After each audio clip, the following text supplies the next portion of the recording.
रामकृष्ण हरी मंडळी, कसे आहात सगळे? मस्त मजेत ना? हसतंय ना? हसायलाच पाहिजे.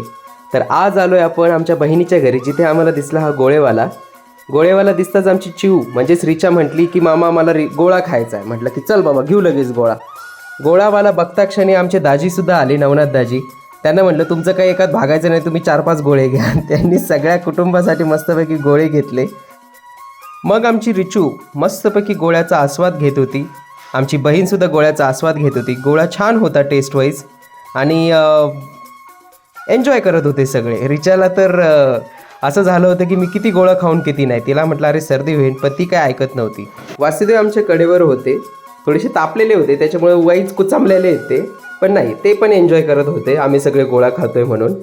आमची बहीण मला म्हटली की सगळेच गोळा खाते, तू तरी कायला मागं राहतो, मी तुला भरवते, तुला खाता येत नाही. तर त्यांनी आम्हाला या गोळ्याचा आस्वाद घेण्यासाठी मदत केली.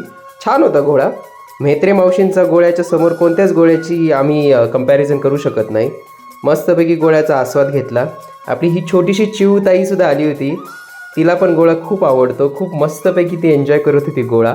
हळूहळू का होईना पण त्या गोळ्याचा आस्वाद घेत होती.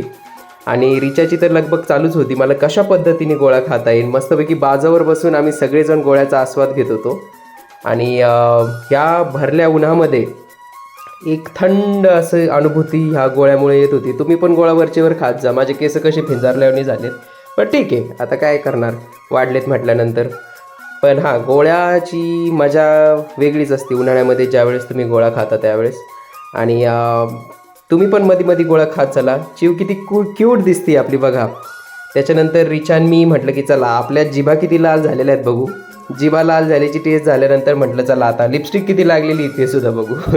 लई हसी मजाक झाली आणि मस्त एन्जॉय केला. चला, रामकृष्ण हरी.